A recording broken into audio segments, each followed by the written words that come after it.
होती है। जहाँ समझदारी का अभाव होता है वहाँ शांति नहीं होती। शांति तब होती है। अब इस पांडाल में शांति है या नहीं ये बताओ? है। इस प्रांगण में शांति है। क्यों शांति है? शांति इसलिए है कि यहाँ हम अकेले बोल रहे हैं और आप हजारों की संख्या में सुन रहे हैं। यहाँ बोलने वाला एक है, सुनने वाले बहुत हैं। जब बोलने वाला एक है, सुनने वाले ज़्यादा हैं, तब शांति होती है। अब मैं भी बोलूं और आप सब भी बोलने लग जाएं तो अभी यहाँ शांति हो जाएगी। सास बोलती है और बहू चुप है तो शांति रहेगी, और सास भी बोल रही है और बहू भी बोल रही है तो क्या होगा? अशांति। पति भी बोल रहा है और पत्नी भी बोल रही है, अशांति। इसलिए एक बोले तो दूसरा चुप रहे। इसलिए भगवान ने कान दो दिए हैं, मुंह एक दिया है। कान कितने हैं और मुंह कितने हैं मैया? एक। ईश्वर ने दो कान दिए हैं तो मुंह भी दो दे सकते थे, पर मुंह एक दिया है। मुंह एक इसलिए दिया है कि बोलो कम, कान दो दिए हैं, सुनो ज्यादा। लेकिन आप उल्टा करते हैं, सुनते बिल्कुल नहीं है, बोलते बहुत। मैं सुनूंगी नहीं, पति की नहीं सुनूंगी, सास की नहीं सुनूंगी, सुनूंगी नहीं। बुलवा लो जितना बुलवाना हो। इसलिए ज्यादा सुना करो, कान दो हैं। कम बोला करो, मुंह एक है। जहां बोलने वाले कम हैं, सुनने वाले ज्यादा हैं, वहां शांति है। और जहां बोलने वाले ज्यादा हैं, सुनने वाले बिल्कुल नहीं है, वहां शांति। इसलिए शांति बनाना हो तो कहने वालों को कहने दो, आप सुनने की आदत बनाओ। और हम तो आपसे कहा करते हैं कि आप लोग भी अपने गृहस्थी में, रिश्तों में जरा सुन लिया करो। सास गाली दे, बहू सुन ले। बहू गाली दे, सास सुन ले। अब सास नहीं सुनती महाराज, हम बहू का सुने तो फिर लड़ो, फोड़ो एक दूसरे का माथा। यदि तुम्हें लड़ने में शांति है तो लड़ो, लड़ ही तो रहे हैं। शांति लड़ने में नहीं है, शांति जवाब देने में नहीं है, शांति चुप रहने में। यदि अपने जीवन में शांति चाहते हो तो चुप रहा करो। क्या रहा करो मैया? बोलो मैया, वहां देख रही हो?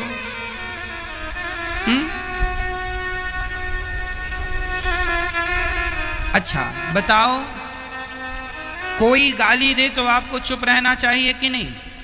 कि गाली आप भी दे देंगे? यदि सामने वाले ने आपको गाली दी और आपने भी गाली ही दे दी तो फिर उनमें और आप में अंतर क्या रहा? इसलिए हमें गाली नहीं देना, चुप रहना। मौन सबसे अच्छा, मौन व्रत सर्वश्रेष्ठ व्रत है। आप लोग बहुत सारे व्रत करते हो, उनमें से एक आध व्रत डिलीट कर दो, मतलब मत करो, और उसकी जगह मौन व्रत चालू कर दो। एक गुरुजी के दो चेले थे। अब जरा सुनना, वो चेले कोई और नहीं, आप लोग ही हैं, चेली और चेला। सुनो, एक गुरुजी के दो चेले थे। एक सवेरे 8 बजे उठता था सो के, एक सवेरे 4 बजे उठ जाता था। अब बताओ कौन सा अच्छा है? जो 4 बजे उठता है। अब सुनो, जो सवेरे 4 बजे उठ जाता था वह उठकर नहाकर गुरुजी के पास चला जाता और कहता, गुरुजी देखो मैं तो नहा लिया, वो अभी तक सो रहा। देखो गुरुजी मैं तो नहा लिया, वो अभी तक सो रहा। वो तो पढ़ता लिखता बिल्कुल नहीं, सोती रहता। और वो जो 8 बजे उठता था वह उठे और उठते ही नहा धोकर अपने काम में लग जाए। वह कोई मतलब नहीं रखता था कि कौन कितने बजे सो रहा, कितने बजे जाग रहा, और वो अपना ध्यान करता, भजन करता, पढ़ता लिखता मन लगा के। और ये सवेरे रोज 4 बजे उठ जाता और गुरुजी के पास जाता, गुरुजी देखो वो फिर सो रहा, उठा नहीं, ऐसा है वैसा है। गुरुजी बोले, बेटा एक काम कर, तू भी सोया कर। क्यों? तेरे से अच्छा है वो। क्यों गुरुजी वो लेट उठता है? अरे लेट उठता है ये उसमें कमी है, लेकिन तू सवेरे 4 बजे से उठ तो जाता है, लेकिन उठकर करता क्या है? केवल बुराई करता है। तू ना अपना कल्याण कर रहा है, ना पढ़ रहा है, ना लिख रहा है, ना अपने बारे में कुछ अच्छा सोच रहा है, उसकी 2-2 घंटे तू बुराई करता है। इससे अच्छा है कि बुराई करने से पाप लगता है तो दिन में सोने से भी पाप लगता है, तो सो की पाप कमा, बुराई करके पाप ना कमा। इसका अर्थ ये बिल्कुल नहीं है कि आप सवेरे जल्दी ना उठें, सवेरे जल्दी उठना चाहिए, लेकिन उठकर आप यदि दूसरों की निंदा ही कर रहे हैं तो क्या आपका उठना सार्थक हुआ? मैया जी बताओ।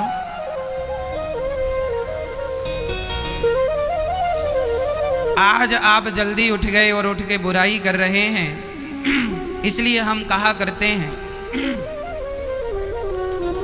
मत चक्कर में पड़ा करो बुराई के। आप यदि हमारी बुराई करेंगे तो हमारे जितने पाप हैं वह आपके भीतर आ जाएंगे, और यदि हम आपकी बुराई करेंगे तो आपके सारे पाप हमारे भीतर प्रवेश कर जाएंगे। जो व्यक्ति जिसकी भी बुराई करता है उस व्यक्ति के पाप इसके भीतर आ जाते हैं। इसका एक दृष्टांत मैंने दिया था, सुन लो, आपको आज फिर ताजा कर देता हूं। एक राजा ने ब्राह्मणों को भोजन पर बुलाया।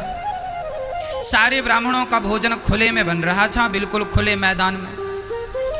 ऊपर से एक बाज नाम का पक्षी सांप को लिए जा रहा था। सांप को ऊपर से लेकर जा रहा था, अचानक सांप के मुंह से जहर निकला और वो जहर जाकर खीर में गिर गया। सारी खीर जहरीली, खुले में खीर बन रही थी, खीर जहरीली हो गई और वही खीर ब्राह्मणों को परोसी गई और सारे ब्राह्मण खीर खा के मर गए। लगभग 100 ब्राह्मण मर गए।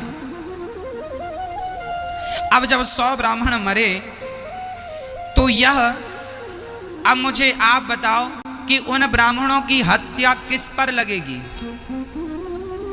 उन ब्राह्मणों का हत्यारा कौन है? आप बताओ कौन है? राजा? राजा? राजा की क्या गलती है? राजा तो खीर बनवा रहा था, तो वो बाज, वो पक्षी जिम्मेदार है ना? उस पक्षी की भी कोई, वो पक्षी तो अपने रास्ते जा रहा था, तो सांप जिम्मेदार है। सांप की भी क्या गलती? सांप के मुंह में तो जहर ही है। भाई वो उगलेगा क्या? सांप के अंदर अमृत तो है नहीं, अमृत होता तो अमृत उगलता, पर उगलता वो वही जो उसके भीतर है। तो गलती सांप की भी नहीं है, गलती पक्षी की भी नहीं है, गलती खीर बनाने वाले की भी नहीं, और गलती राजा की भी नहीं, और 100 ब्राह्मण मर गए। अब बताओ 100 ब्राह्मणों की हत्या किसके माथे जाएगी? यमराज ने तहकीकात की, पूरी सीआईडी बिठा दी। यमराज ने कहा पता लगाओ कि ये पाप का भागीदार कौन है। यमदूत जा जा के खूब छानबीन करने लगे, किसे हत्यारा कह दूं। 100 ब्राह्मणों की हत्या हुई है, 100 ब्राह्मणों के हत्या का पाप किसकी खोपड़ी पे जाएगा? यमदूत सारे लोग खूब तहकीकात की, खूब देखा गया, पर कोई नतीजा नहीं निकला। राजा भी दोषी नहीं, पक्षी भी दोषी नहीं, सांप भी दोषी नहीं, बनाने वाला भी दोषी नहीं, तो फिर ब्राह्मणों की हत्या किस पर जाए?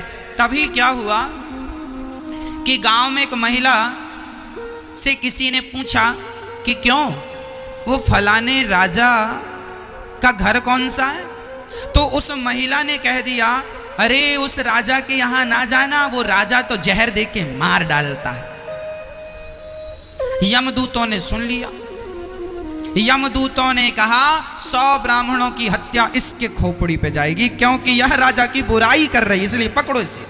ले जाकर उसे नरक में डाला और उसे 100 ब्राह्मणों की हत्या का पाप लगाया। क्यों लगाया? क्योंकि वह बिना जाने पहचाने, क्या उसे पता था कि राजा ने जहर मिलाया? नहीं पता था। फिर उसने ये क्यों कहा कि राजा हत्यारा है? मतलब कोई दोषी नहीं है और आप उसे दोषी करार कर रहे हैं, तो उसका दोष तुम्हारी खोपड़ी में आएगा, तुम्हें भोगना पड़ेगा। इसलिए हमारे बड़े बड़े साधु संत कह गए हैं, ना काहू से दोस्ती ना काहू से बैर, कबीरा खड़ा बाजार में सबकी चाहे खैर। जितना समय तुम निंदा चुगली में खर्चा करते हो, उतना समय अपने आप को सफल बनाने में लगाते तो आप बहुत सफल व्यक्ति हो चुके होते। क्यों देखते हो दूसरों की निंदा, क्यों करते हो दूसरों की बुराइयां? क्या मिलेगा तुम्हें? पड़ोसी कैसा है क्या करना, पड़ोसन कैसी है क्या करना, तुम्हें क्या करना है उससे? तुम कैसे हो ये देखो। बुरा जो देखन मैं चला, बुरा ना मिलिया कोई जो दिल खोजा आप ना। हमसे बुरा ना कोई, बुरे तो हम ही थे, पर सारी जिंदगी कहते रहे तुम बुरे हो, तुम बुरे हो, तुम बुरे हो। कोई बुरा नहीं था, बुरे हम ही थे। पर हम ऐसे थे कि हमने अपनी बुराई कभी देखी नहीं, हमने अपने आप को कभी सुधारा नहीं, हमने अपने आप को कभी अपडेट किया नहीं, बस दूसरों को बुरा कहते गए, दूसरों को बुरा कहते गए। बताओ सबसे बुरा कौन है? मैया जी बोलो, मेरी माँ, कौन है सबसे बुरा? जोर से बोलो जरा। आप ही है ना? तो आज के बाद किसी की बुराई नहीं करेंगे आप। यदि करेंगे तो फ्री में आप उसका पाप अपने सिर पे ला देंगे। ये छोटी छोटी बातें हैं पर जीवन में बहुत मायने रखती हैं।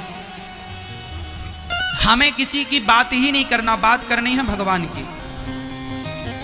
हमें अपनी बात करनी है, हम कहाँ गलत हैं, हम कहाँ सही हैं, हमसे कहाँ गलतियां हो रही हैं, हम अपना सुधार करें बस। हम अपने घर को स्वर्ग बनाएं, हम अपना जीवन सुधारें। पड़ोसी और पड़ोसन का ठेका लेके तुम ना बैठ जाओ। हमारी माताएं 2-2 घंटे पंचायत करती हैं पड़ोसन से। एक पड़ोसन से पंचायत चल रही है दूसरी पड़ोसन की, और फिर उसके पास जाके इसकी पंचायत चालू होगी जिससे अभी पहले लड़ाई जा रही थी पंचायत। एक महिला दूसरी महिला से बात करती है, तीसरी महिला की, और फिर ये यहां से निकल के उस महिला के पास जाके इसी की बुराई करती है। हाँ या ना? ऐसा होता? और हमारी माताएं इतनी भोली हैं, इतनी भोली हैं, 4-4 घंटे बुराई करने के बाद कहती हैं हमें क्या करना, हमें क्या करना। जब करना ही नहीं था तो 4 घंटे काहे बिगाड़े? काहे बिगाड़े 4 घंटे? कौन देगा हिसाब 4 घंटों का? भैया ऐसे ही होता ना, 4 घंटे तक बुराई की, ऐसी है वैसी है, ये है वो है, और फिर हमें क्या करना। तो फिर करना नहीं था तो क्यों 4 घंटे तक पंचायत करते रहे? नारद जी कहते हैं शांति नहीं है, सारी जगह गया तरुणी प्रभुता गे, शाल को बुद्धिदायक कन्या विक्रियणे लोभात् दंपतीनां चकलकनम्। तरुणी प्रभुता गेहे, आजकल घर में नई नई बहुओं की चल रही है, सासू माँ की कोई पूछ नहीं।